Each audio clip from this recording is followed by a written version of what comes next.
Hai Sobat Horor, kali ini ada sebuah tragedi pembantaian di tempat umum yang terjadi di sebuah perpustakaan di daerah Clovis, Amerika Serikat. Dan yang paling mengejutkan, pelakunya adalah seorang bocah laki-laki berumur 16 tahun. Bayangin, masih 16 tahun guys. Kira-kira apa ya motif dari tragedi pembantaian ini? Kalian penasaran? Yuk cek, ini faktanya. The deadly shooting rampage in the Clovis Library are now suing the shooter's family, claiming they could have prevented. The lawsuit also goes after Nathaniel Jewett, psychologist, saying he should have done more to warn people about the high schoolers. Heard from the team behind the mass shooting at the Clovis Public Library. He had something to say to both his victims and the judge as he decides what his sentence will be. News 13's Alena Mendoza. Sebuah perpustakaan yang harusnya menjadi tempat tenang dan nyaman bagi penggunanya, pada segmen kali ini harus berubah menjadi tempat kejadian perkara pembantaian orang-orang yang tak berdosa dengan tersangka seorang anak di bawah umur. Perkenalkan, tersangka dari kejahatan ini bernama Nathaniel Jewett, seorang siswa berusia 16 tahun di sekolah menengah atas Clovis, New Mexico, Amerika Serikat. Kejadian mengerikan ini terjadi pada tanggal 28 Agustus tahun 2017 di sebuah perpustakaan Clovis Carver, sebuah perpustakaan umum di pusat kota Clovis, New Mexico, Amerika Serikat. Kejadian berawal dari rumah tersangka. Dia sengaja membuat 3 video di mana ia mengumumkan rencana pembantaiannya. Dalam video tersebut, meminta maaf atas tindakan yang akan dilakukan dan mencoba menjelaskan motivasinya melakukan hal tersebut. Beberapa di antaranya adalah faktor bullying oleh teman sekolahnya, penyakit mental yang ia derita, dan pikiran ingin mengakhiri hidup yang terus-menerus timbul di benaknya. Ternyata, efek dari kegiatan bullying ini sangat mengerikan. Anak-anak menjadi depresi dan memiliki dendam tersembunyi yang bahkan orang tuanya pun tidak mengetahuinya. Ngeri bukan? Jadi, jaga anak kalian dari kegiatan bullying ini.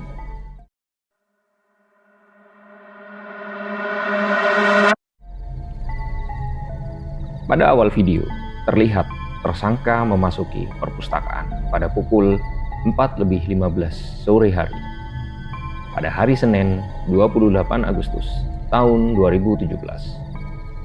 Dan pergi ke kamar kecil. Di sana, Jewett mengunggah foto tas kameranya yang berisi senjata dan amunisi milik ayahnya ke sosial media.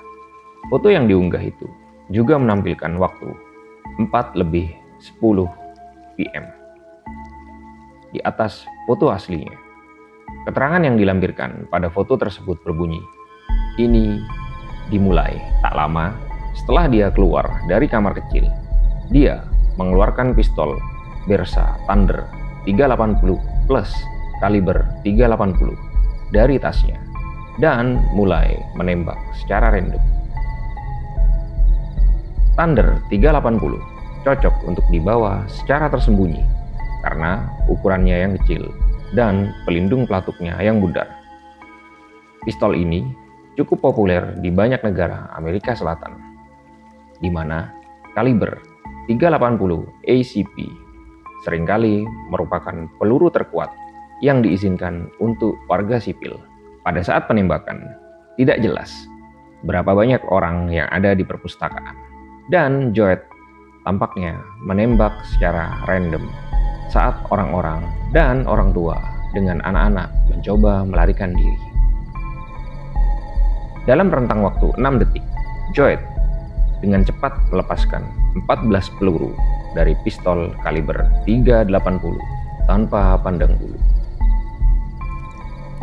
Selama 6 detik itu, dia menembak mati 2 orang dan melukai 3 orang lainnya, termasuk seorang anak berusia 10 tahun. Rekaman pengawas menangkap Jewett berjalan di sekitar perpustakaan, berteriak pada orang-orang untuk lari.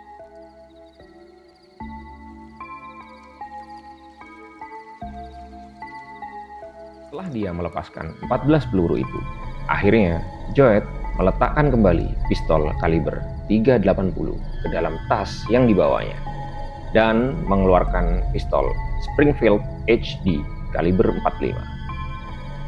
Senjata ini berasal dari Kroasia dan diperkenalkan pada pertengahan 2008. Dia melanjutkan untuk melukai satu orang lagi sebelum menembak 4 kali melalui pintu yang mencoba mengenai seseorang yang membarikade dirinya. Secara total, dia melepaskan 14 peluru dari pistol kaliber 380 dan 6 peluru dari pistol kaliber 45. Joet berkeliaran di sekitar perpustakaan tanpa melepaskan tembakan lagi. Dan akhirnya bertemu dengan seorang pria yang telah kembali ke perpustakaan saat menelpon 911. Penembak menyuruh pria itu meletakkan teleponnya. Pria itu memberitahu Joet bahwa seseorang sedang mencarinya. Tersangka berbalik dan mengancam seorang ibu dan anak sebelum berjalan menuju tempat pria itu. Segera setelah itu, polisi tiba. Menurut seorang saksi mata, pria bersenjata itu memasuki perpustakaan dan menembak ke karpet sambil berteriak, "Lari. Kenapa kau tak lari? Aku akan menembakmu. Lari." Sebelum ia memulai bergerak di dalam ruangan sambil menembaki orang-orang secara random. Saksi lain menyatakan bahwa Joet tampak bahagia, bahwa ia hanya tertawa, tersenyum sepanjang waktu, sampai ia mendekati saya, dan kemudian ia memasang ekspresi kejam, kata pria yang menelpon 911. Polisi menerima beberapa panggilan darurat.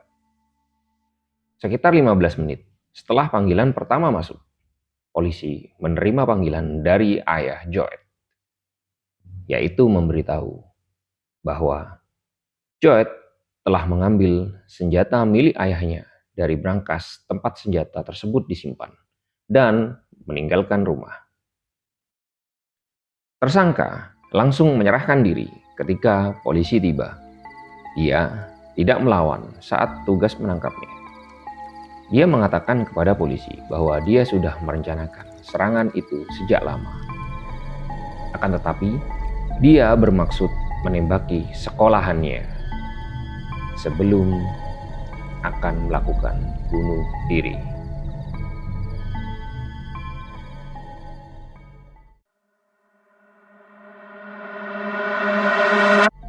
Korban dari peristiwa tersebut berjumlah 2 orang. Pertama, Wanda Walters, berusia 61 tahun, dan Christina Carter, berusia 48 tahun. Keduanya karyawan perpustakaan yang tewas. Christina Carter adalah pustakawan muda, dan Wanda Walters bekerja di meja sirkulasi.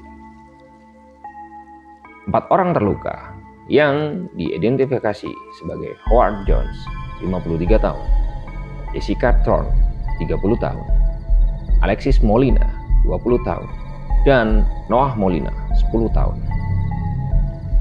Alexis ditembak 4 kali saat melindungi saudaranya yang ditembak sekali.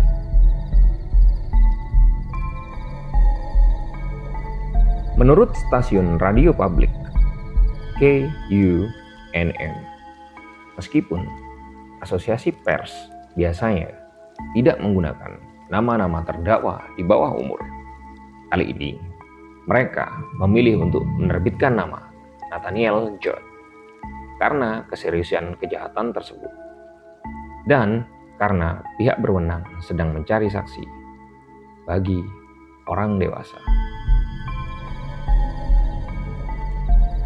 Jaksa wilayah Curry County, Andrea Reed, mengumumkan sebelum persidangan bahwa ia bermaksud untuk mendakwa Joet sebagai orang dewasa. Tersangka melakukan penampilan pengadilan pertamanya pada tanggal 31 Agustus tahun 2017.